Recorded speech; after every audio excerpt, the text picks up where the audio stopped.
I believe that depression can be the greatest teacher in life. I believe there is so much to learn from the experience. Without depression, I wouldn't be where I am today. I wouldn't have experienced the kind of growth that has led me to where I am, the spiritual development that has come from depression, the realization around the impact we have on how we shape our reality. There are so many ways that depression can teach us, it can humble us, it can strip back existence to the core necessities and really help us to appreciate the value of life itself away from the things that we do with our time. However, even knowing this, when in the middle of the experience, and I do still get bouts of depression, I wouldn't necessarily label them depression as a medical condition purely because that doesn't necessarily fit with my worldview right now. But still, I'm reminded of the experience when I go through these bouts, and recently it was quite a challenging one. Eventually, it reached a point where I felt I really needed to take a deep look inside within my own psyche to understand what was going on. As a teacher, I clearly wasn't really paying too much attention to the message that it had. What I would like to talk about today is the link between appreciation, guilt, and depression. So one thing that became really apparent now, the practice of gratitude has had an immense benefit on my life. I really have been able to see the world a lot differently thanks to gratitude alone. I mean, it's one of many spiritual practices, but it's probably one of the most powerful in terms of switching our mindset. What you have from ground zero, so from nothing, everything that is in your life is part of the abundance that you're gifted with in this incarnation of being, whereas you can have an infinite amount of things that you don't have.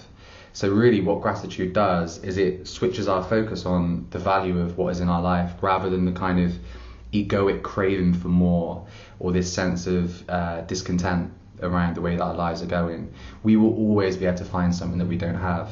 So gratitude reminds us of the importance of the things that are already there and open us up to a deeper appreciation for them. The key with gratitude, though, is that it is an experience. It's not an intellectual understanding. When we enter the realm of thinking to try and appreciate, it generally comes from a should statement. When appreciation comes from a should statement, it sets us up for guilt. Now, how does it do that? Basically, when experiencing depression, I've noticed this a lot. When I'm in a particularly low mood and my thinking mind is really engaged, I'm caught up in thinking, there will be a voice that likes to highlight all the good. Now, rather than doing that as a way to go, this is incredible, move away from the low mood. You know, you have lots of reason to focus on that feeling of abundance. Generally, it's a thought that is strictly remaining in the intellectual realm, and it then precedes guilt. So, for example, it will minimize the way that I'm feeling. It will minimize through looking around, you know, and saying, I have a lot in my life that I'm grateful for. I've got incredible friends and incredible family. I've got shelter. I've got abundance in so many ways. Yet the challenge is when this thinking process remains a thinking process, it is used as something tangible to minimize the experience of depression. And it's really important. Rather than minimizing the depression, we have to accept its existence. In terms of an energy frequency of this is quite a feminine receptivity that is required initially to open ourselves up to the experience.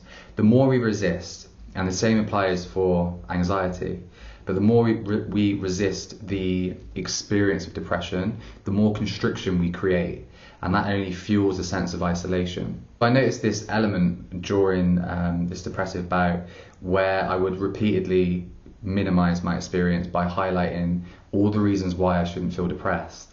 Now, if this sounds familiar, it may sound familiar either as someone who's experienced depression and you've experienced this sense of guilt.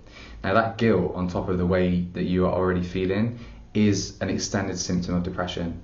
So there's a kind of sense of shame and guilt with depression, and part of it is the shame around why do I feel this way. You may also recognize it because for a lot of people who don't necessarily understand, I feel like this is changing, but particularly a number of years ago, it would be a common response to someone who is experiencing depression, someone might turn to them and say, but you've got all this good in your life. How could you feel this way? Can you not see the good? What we have to remember is that in this state of depression, we're experiencing something extremely profound. It's a very intrusive experience. It's a full body, full being experience. I feel that it is energetically draining as much as it is linked to an overactive thinking mind that creates all sorts of thinking patterns that don't benefit us. But it's also quite a spiritual element. It's a spiritual sense of disconnection. So when we try and intellectually look at the things we're grateful for, I should appreciate this, I should appreciate that, we actually pull ourselves back and create more disconnection from the things we appreciate because we're fueling the thinking mind. The first step is to accept and to really exercise self-compassion around the existence of this feeling. When we just humble ourselves and we take a step back and say, okay, I do feel like shit at the moment and it is there, what can I learn from it? This is really important to open us up, to try and create a little space so that we can understand the experience more. The more we minimize and resist, and this can be done in a number of ways, but I find that an intellectual I should appreciate is quite a common one. The more that we do this and create this disconnection, the harder it will be to allow the depression to shift. Instead, we need to turn our attention into the experience. So we have to look within, and before we just focus on the external and all the things of value in our life, we have to really understand and create a mindful appreciation for the sensation of depression. Maybe that's through a process of meditation or through journaling, but once we just accept it's there, we can accept that it is what it is, and that no matter what is in our life, there's nothing there that can invalidate the experience of depression. A lot of the time it feels deeply irrational, although I tend to find this usually got a message, but it might not be linked in such a logical A plus B equals C framework. A lot of the time the depression and the message is something that we may be ignoring in ourselves. We may not be setting strong enough boundaries.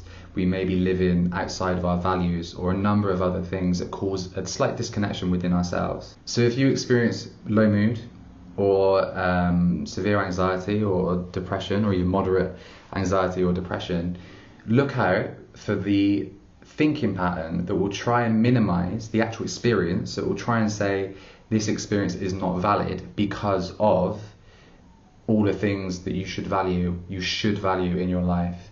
If you can just spot that thinking pattern before it fuels itself and becomes a story, and that story is, wow, look at me, I'm unable to be happy even though I have all this great stuff in my life, there must be something wrong, I'm ungrateful, etc., etc. Now this just fuels the depression, and this just fuels the low mood and low self-esteem. So if we can detect this thinking pattern, move away from the intellectual mind as much as possible, connect with the body to show the depression respect, but also to show it that you're the boss. You know, you're not the victim of the depression, but it's there, it's something that is in your life, and you have to learn how to nurture it as well, because it does, believe it or not, have your best interests at heart. So I hope this kind of brain dump of intellectual summarizing of the experience is enough for you to take away and to digest and to practice.